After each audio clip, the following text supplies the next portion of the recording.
नमस्कार दोस्तों, स्वागत है आपका हमारी करंट अफेयर की आज की क्लास में। चलिए शुरुआत करते हैं। उससे पहले मैं आपके हालचाल पूछ लूं दोस्तों, आप कैसे हो। मैं आशा उम्मीद करता हूं आप सब ठीक ठाक होंगे दोस्तों। चलिए, वर्दी का सपना लेकर हम वर्दी को हासिल करके रहेंगे, सरकारी जॉब प्राप्त करके रहेंगे। तो शुरुआत करते हैं अपनी करंट अफेयर क्लास के एक छोटे से प्रश्न से। छोटी क्लास बड़ा धमाका दोस्तों। चलिए शुरुआत करते हैं। तो हाल ही में 2026 में भारत विद्युत शिखर सम्मेलन का आयोजन कहां पर किया गया है दोस्तों। तो आपका ABCD, तो बताइए दोस्तों। यहां पर राइट आंसर आपका बी है, नई दिल्ली में।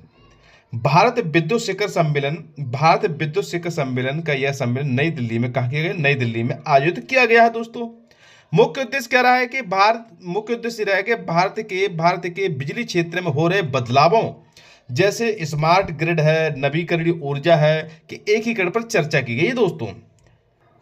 तो दोस्तों, नवीकरणीय ऊर्जा होती क्या है या नवीकरण होता क्या है, इसके बारे में हम पढ़ेंगे। तो पूरी क्लास को आप इस क्लास को पूरा देखेंगे दोस्तों, अधूरी मत छोड़ के जाना, हम पूरा डिटेल से बताएंगे। नवीकरणीय ऊर्जा उन स्रोतों से मिलकर बनती है। किन स्रोतों से मिलकर बनती? प्राकृतिक रूप से लगातार उपलब्ध होते रहते, जैसे सूर्य है, हवा है, पानी इत्यादि के द्वारा नवीकरणीय ऊर्जा का उत्पादन किया जाता है दोस्तों। उदाहरण जैसे सौर ऊर्जा है, पवन ऊर्जा है, जल ऊर्जा है, बायोमास ऊर्जा है, भूतापीय ऊर्जा है। कैसे? सूर्य से हम बिजली बना सकते हैं, और पवन ऊर्जा से भी, जल ऊर्जा के द्वारा, बायोमास के द्वारा, भूतापीय के द्वारा। तो दोस्तों, इसका विवरण हम बारी बारी से पढ़ते हैं। नवीकरणीय ऊर्जा के प्रमुख स्रोत कौन कौन से हैं? मान लो कि नवीकरणीय ऊर्जा के प्रमुख स्रोत कौन कौन से हैं? सौर ऊर्जा। क्या है? सौर ऊर्जा। सूर्य से प्राप्त ऊर्जा। क्या? सूर्य से हम ऊर्जा प्राप्त कर सकते हैं, जैसे सोलर पैनल। आपके घर में भैया एक ऊपर छत पे का लगी होगी, प्लेट सी लगी होगी, प्लेट देखी होगी तुमने, सूर्य प्लेट बोलते हैं उसे। सोलर पैनल के माध्यम से बिजली बनाई जा सकती है दोस्तों। भारत में बहुत तेजी से हर घर में, शायद मैं बता रहा हूँ दोस्तों, मैं एक आध गांव छोड़कर हर घर में ये सुविधा उपलब्ध है, जो सौर ऊर्जा की, सोलर पैनल की। तो दोस्तों, मेरे घर में भी, आपके घर में है या नहीं, कमेंट करके बताएं दोस्तों। चलिए, पवन ऊर्जा क्या है दोस्तों? पवन ऊर्जा दोस्तों, पवन ऊर्जा हवा की गति। क्या? हवा की गति भैया, जो हवा चलती है वही गति।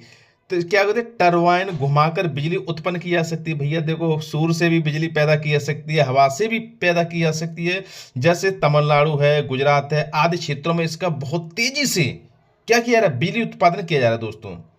जल ऊर्जा क्या है दोस्तों? नंबर 3 में ऊर्जा है नदियों पर। नदियों पर क्या है? नदियों पर बांधों के पानी से बिजली का उत्पादन भी किया जाता है। मान लो जल से भी हम कर सकते हैं, जैसे बड़ी बड़ी नदियां होती हैं, उस पर बांध बनाकर उनसे हम बिजली बना सकते हैं दोस्तों। जैसे टेहरी बांध आपका उदाहरण है।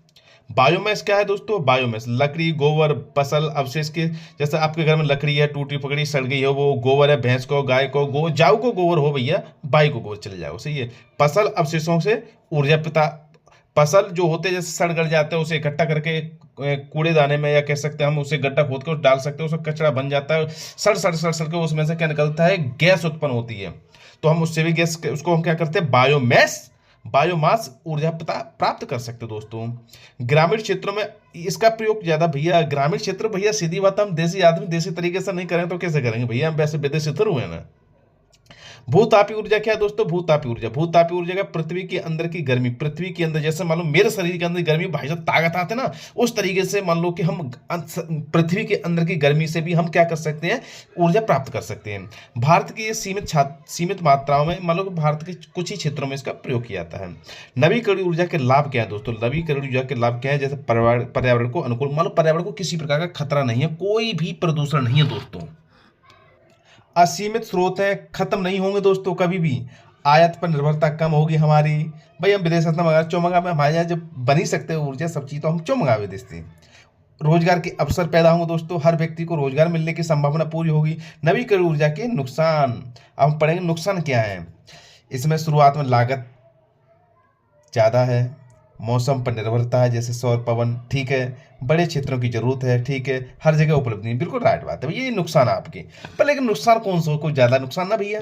हमें तो क्या है भैया, हमें तो भाई दो दो मान लो सुबह शाम लट्टू तुम लगाना और कुछ AC फ्रिज वगैरह चलाना, बस का चुना है। भारत में नवीकरणीय ऊर्जा क्या है? भारत में नवीकरणीय ऊर्जा, भारत दुनिया के अग्रणी देशों में शामिल है भैया, होगा क्यों नहीं? भाई हम प्राचीन काल से चले जा रहे, दुनिया को नचाते चले जा रहे, तो आज क्यों नहीं चलाएंगे भैया? पूरी दुनिया में अग्रणी रहेंगे, आने वाले भविष्य में भी राज करेंगे, टेंशन ना लो। तो जय हिंद, जय भारत लिखिए दोस्तों कमेंट बॉक्स में, जल्दी से जल्दी लिखिए। सरकारी जो निकाय, राष्ट्रीय राष्ट्रीय सौर सौर मिशन है, पवन ऊर्जा मिशन है, लक्ष्य 2030 तक, या 2030 तक अधिक एनर्जी उत्पादन करना है दोस्तों, 2030 तक।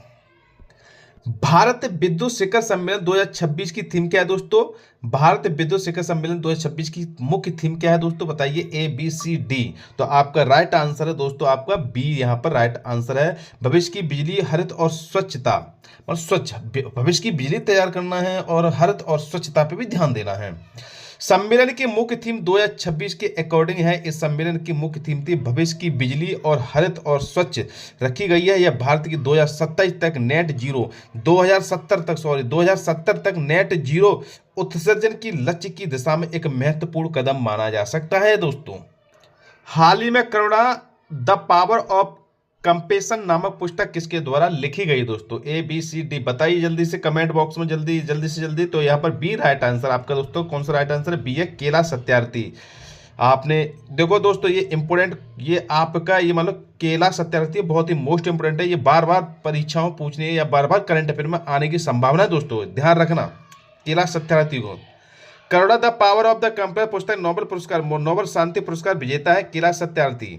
यह लिखित द्वारा करुणा पुरस्कार की करुणा की शक्ति और समाज में इसके महत्व पर केंद्रित है। सत्यार्थी अपने बचपन के बचाव आंदोलन के लिए वैश्विक स्तर पर जाने जाते हैं दोस्तों।